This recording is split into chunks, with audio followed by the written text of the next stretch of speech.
metal filing, charge of blood,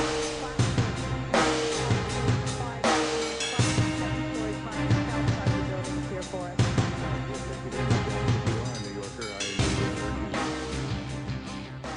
911.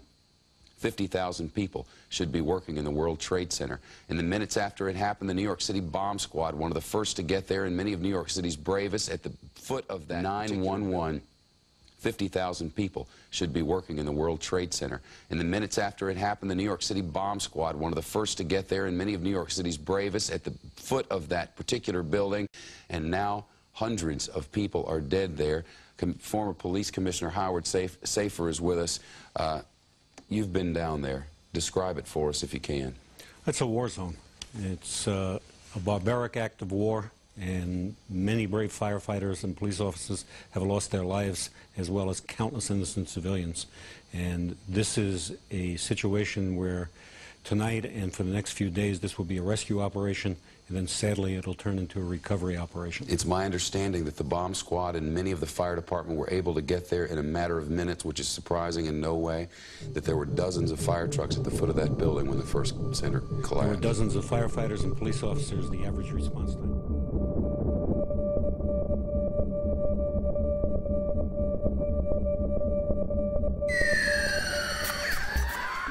Joining me is Jack Kelly. Now, he is a foreign correspondent, war correspondent, and just came back from Israel. He has some information about these attacks. Jack, what can you tell us happened first in New York?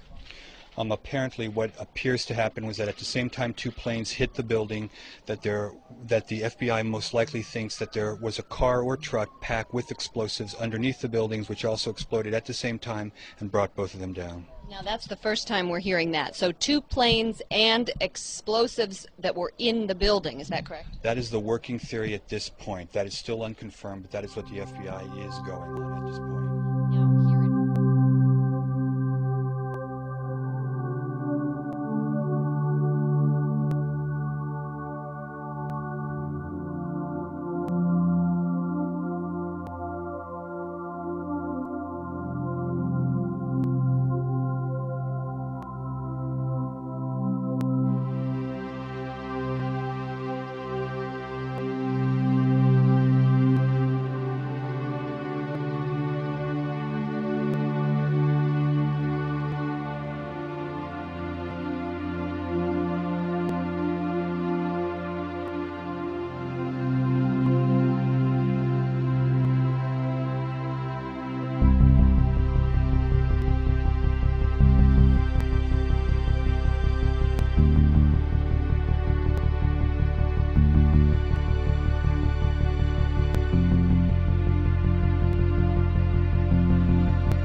a very special gentleman and friend of mine, a firefighter and paramedic of 22 years and founder of Firefighters for 9/11 Truth, claiming now 116 firefighters on the petition, Mr. Eric Lawyer.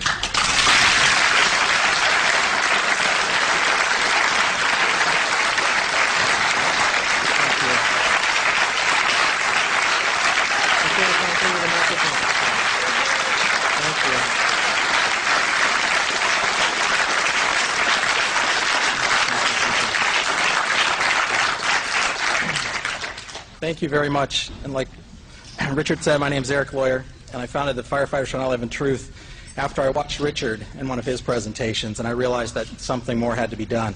And I just want to thank Richard for everything he's doing here, and the Firefighters for 9/11 Truth strongly support Richard Gage and all the architects and engineers that have the courage to sign that petition. And I know from personal experience there's about 5 times as many out there that believe what we believe but don't have the courage to sign it.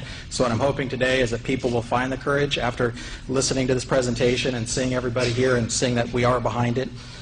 We also demand an investigation that follows the national standards and has contempt and subpoena powers.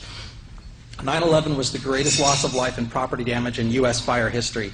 This should have been the most protected, preserved, over-tested, and thorough investigation of a crime scene in world history. Sadly, it was not. What was it? Well, we know from their own admission, the majority of the evidence was destroyed. Like Richard said, 22 years of experience. I've seen a lot of crime scenes. I've never seen anything like this in my life. I was out at the site. I saw trucks leaving faster than anywhere I've ever seen, but I accepted it at the time, and for years I accepted it because it was a recovery and rescue operation, and that's normal to have something like that going. Again, we've never seen anything like it, but that was expected. What I didn't know for years, what was going on behind the scenes, was that evidence was being destroyed when it was shipped off.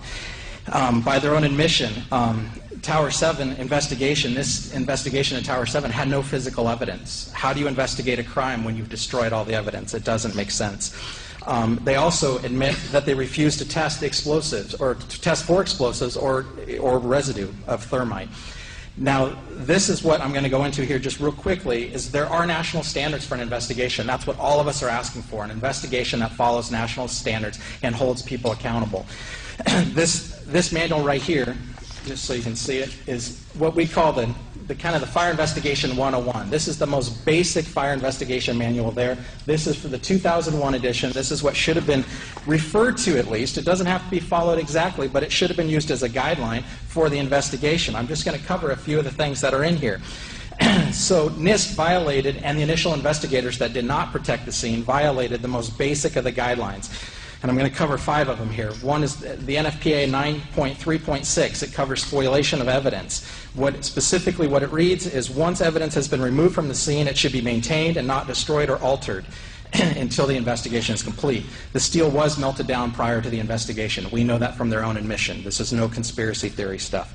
19.2.4, exotic accelerants. If on the scene you find melted steel or concrete, you should consider the use of exotic accelerants. And they specifically say in the manual, thermite mixtures produce exceedingly hot fires that can account for melted steel and concrete. It also says they leave residues that can be tested for visually and chemically identifiable. Again, they did not test for it. And just put it in perspective, on a routine house fire, if we suspect even the slightest use of an accelerant, we're going to test for it when there's no fatalities, when there's very little property damage. So to not do it on this, there is absolutely no excuse. I can't drive that point home enough. 18.15 is analyze fuel source. All available fuel sources should be considered and eliminated until one fuel can be identified as meeting all the physical damage criteria.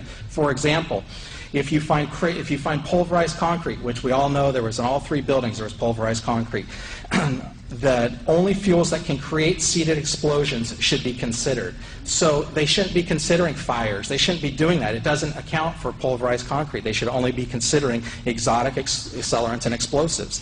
19.4.8.2.6, extremism. The terrorist may include fire as but one of a variety of weapons along with explosives used in furthering his or her goal. We know they used them in '93. Why would we not test for them now? There was reports that day, multiple reports, which I'll get into in a second.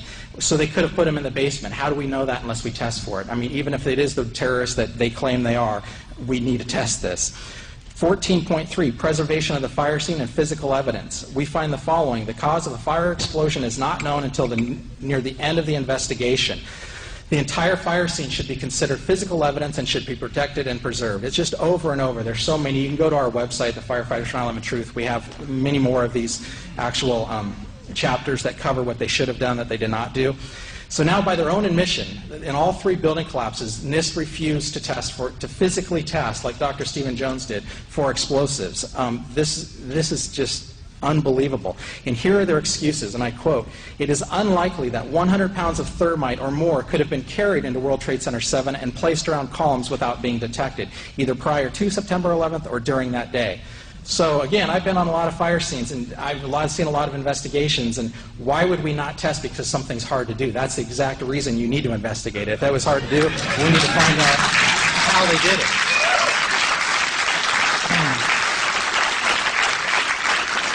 And number 2, NIST excuse. In addition, no blast sounds were heard on the audio tracks of the video recordings during the collapse of World Trade Center 7 or reported by witnesses. That's one of the excuses why they didn't test. Well, apparently they didn't read Chapter 18. 18 is the general definition of explosions. Although an explosion is almost always accompanied by the production of a loud noise, the noise itself is not, in big bold letters, an essential element in the definition of an explosion. The generation and violent escape of gases are the primary criteria of an explosion. So that alone says they should have tested for it. But then we also, NIST has lied, and we can prove it as soon as the new investigation happens. The evidence is out there for you to see right now. We have 118 first responders who reported explosions. We have the radio transmissions from FDNY members that are still recorded today that reported explosions. We have audio recordings. We have video recordings. I've personally talked to witnesses that heard them. So there's nothing short of saying they lied, and they need to be held accountable. And besides that, like I said, there is no excuse for not testing for explosives. And so at the very least, at the very best, even if you want to believe the official story, this was the most incompetent investigation of all time. And I've talked to a lot of investigators that were there, and I asked them the specific question, why did they refuse to test? They weren't the ones who refused, but NIST did. And they said, all we can say, all they can answer is incompetence, or they tell me to shut up. They cannot give me any reason that follows national standards. So, but the reality, after all the research everybody here and the incredible people we're in the room with today have done, the reality is it was a criminal investigation to cover up the crime. So, just to finish, I'd like to read a quote. This is from a retired, decorated FDNY lieutenant. Anyone who knows the fire service, he is a stud. He worked on Ladder Company 26, Rescue Company 3, Rescue Company 1 in his career. Anyone who knows, those are amazing companies. Here's his comment. Trade Tower 7 by itself is the smoking gun, not hit by an aircraft with only a few relatively small fires that came down in a classic crimp and implosion, going straight into its basement, something only very precise demolitions can accomplish, which takes days, if not weeks, to prepare. The 9/11 Commission didn't even mention it, and FEMA actually stated they didn't know why it collapsed and left it at that. Brothers, I know that the above implications are hard, almost unthinkable, but the official explanation is utter nonsense, and 343 of our murdered brothers are crying out for justice. Yeah. Thank you. Thank you very much.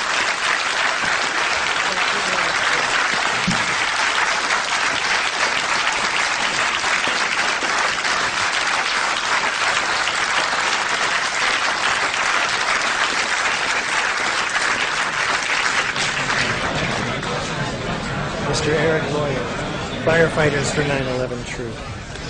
My God, where will it end?